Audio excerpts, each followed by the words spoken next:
Hi everyone, so for today, let's discuss about the planning process. There are 5 planning process and the first one is characteristic of planning process. When we say characteristic of planning process, we cannot think of planning in absent of objective. So there must be an objective in planning in planning something or in planning a particular event.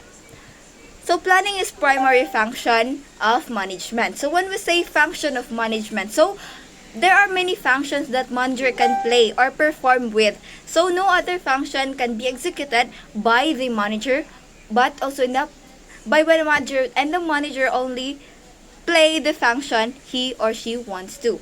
So planning is forward looking. So when we say forward looking, planning always means looking ahead or you are looking forward to the next plan. Planning is never done for the past.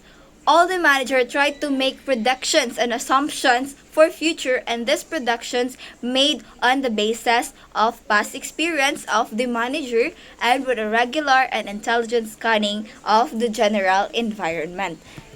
The next one is planning is continuous. Planning is a never-ending or continuous process because after making plans, also one has to be in touch with the changes in changing environment and in the selection of one bed away. So, after making plan, also planners keep making changes in the plans according to the requirements of the company. So, the next one is planning is a mental exercise. It's a mental exercise, yes, because planning is a mental process which requires higher thinking skills. That is why it keeps separate from the operational activities. And the next process of planning is the planning models. So when we say planning models are structured frameworks used to organize, analyze, and visualize information to aid in decision making and goal setting. So there are strategy map of planning models. A strategy map is a diagram that shows your organization's strategies on a single page. So it's great for quickly communicating big picture objectives to everyone in the company. So with a well-designed strategy map, every employee can know your overall strategy and where they can fit in. So, in strategy map, it offers a host of benefits. So, there are benefits of having a strategy maps. The first one is it provides a simple or clean visual representation that is easily referred back to. It unifies all goals into a single strategy, and so on. And it helps identify your key goals. It allows you better understand which elements of your strategy need work. And the last one is it helps you how your objectives affect the others. The next one is balance scorecard. So the balance scorecard is a strategy management framework created by Dr. Robert Kaplan and Dr. David Norton. It takes into account that objectives which a high-level organization of goals. The next one is measures which help you understand if you're accomplishing your objectives strategically. Initiatives, which are the key programs that help you achieve your objectives. These are many ways you can create a balanced scorecard, including using a program like Excel, Google Sheets, or PowerPoint, or using reporting software. So this is the example of the balanced scorecard. So there is also a financial perspective. So when we say financial perspectives, primary goal is to grow our profits. This is driven by two other goals: manage costs and grow revenue. Having the three financial perspective goals is simple and fairly typical. Your organization may want to consider being more specific about your goals, like double revenue in 3 years or manage overhead expenses. So customer perspectives. How must we look the customers? You may list things like quality of product, knowledgeable service, or ease of use. Try not to list everything, just the top of 3 for the things.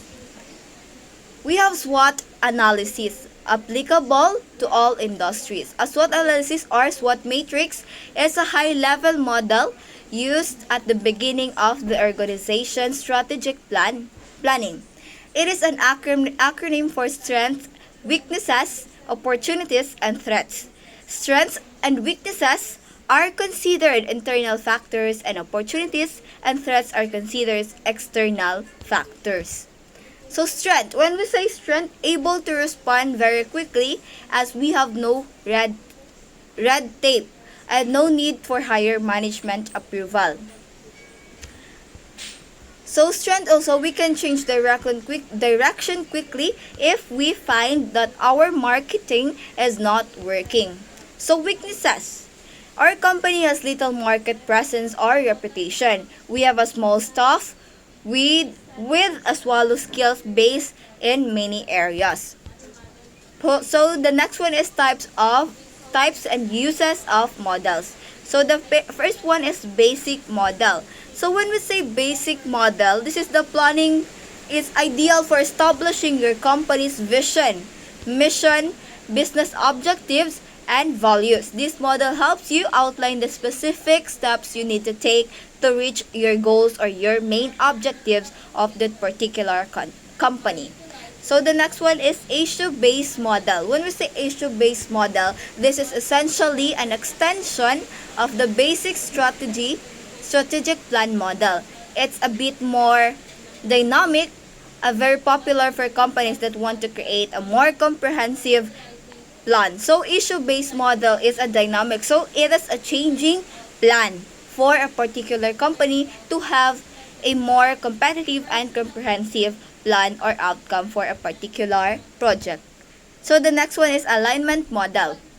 So when we say alignment model, is one of the most popular strategic plan models that helps align the business or IT strategies with your organization to aim your goals in a particular planning. You'll have to consider for equally important yet different perspectives when applying the alignment strategic planning model. So the fourth one is scenario model. So when we say scenario model, it works great if you combine it with the other models like basic or issue-based model. This model, the scenario model, particularly helpful if you need to consider external factors, as well as this can be a government regulations, technical and demographic changes that may impact your businesses. So the next one is self-organizing model, also called organic planning model. So this self-organizing model is a bit different from the linear approaches of the other models. You'll have to be very patient with this method or this strategic planning model is about focusing on the learning and growing process rather than achieving this specific goal of a business. So real-time model. When we say real-time model, this fluid model can help organizations that deal with rapid changes to their work environment. There are three levels of real-time model, like organizational. When we say organizational, you're forming strategies in response to the opportunities or threats.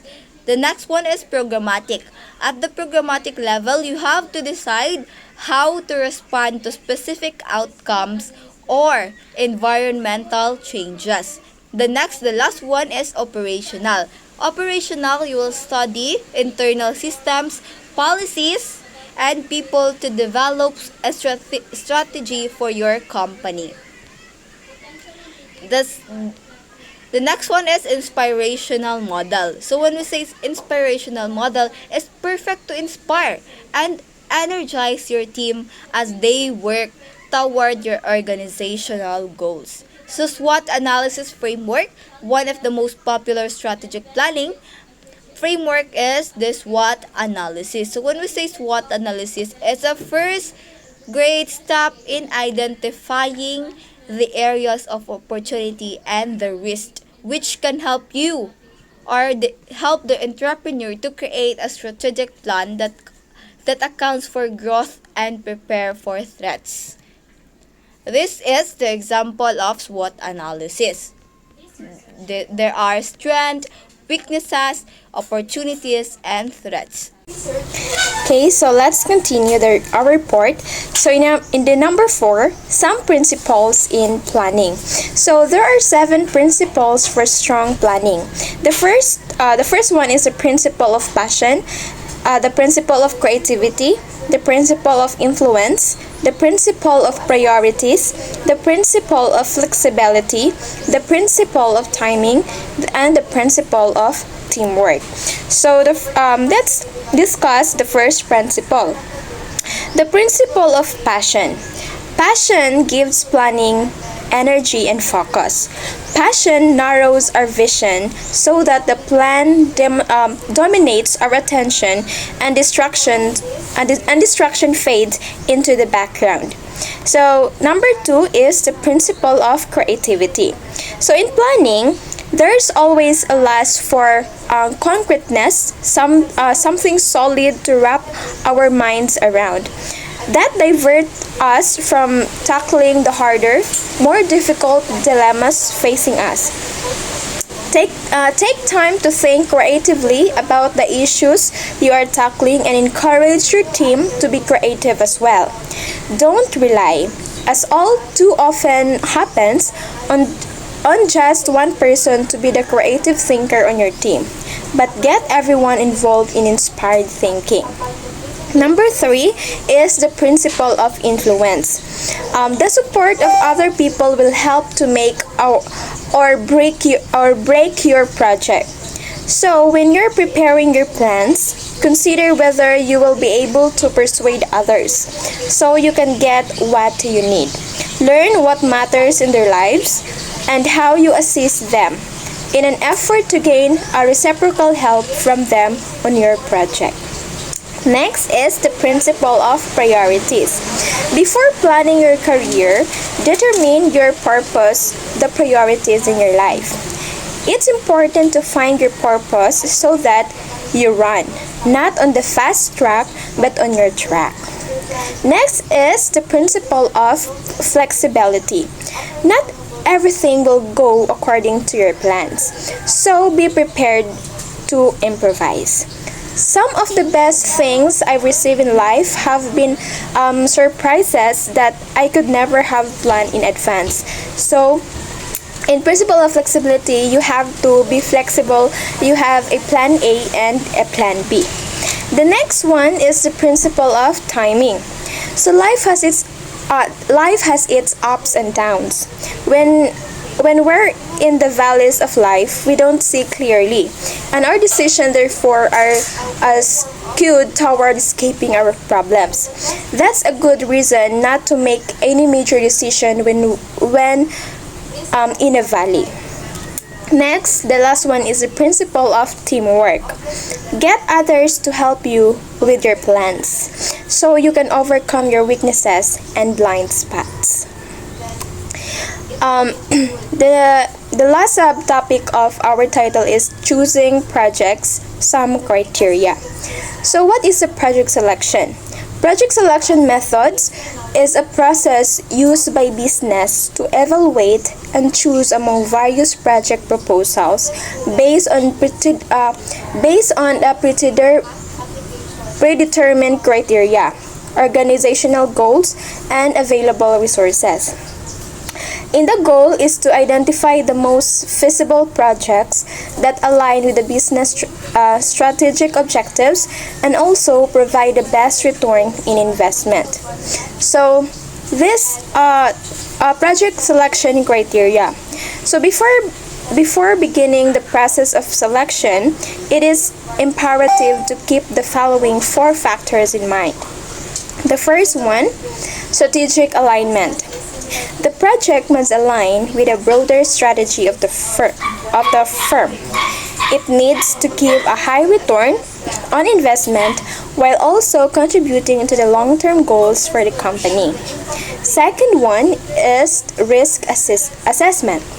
Business must also analyze the project to identify any potential challenges to its success. Example, Examples of such risk includes overrunning cost, missed deadlines, and last minute or unplanned resources to complete the project. Next is feasibility. The project team must be able to finish the work within the allotted time, money, and resources. The next one is resource allocation. Project managers must analyze the project in terms of the availability and distribution of resources. The right team must have the knowledge, skills, and experience to successfully complete the project. So that's all our report about the planning process. We hope that you learned something from our discussion. So these are the references we get to our topic. Thank you for listening, and God bless everyone.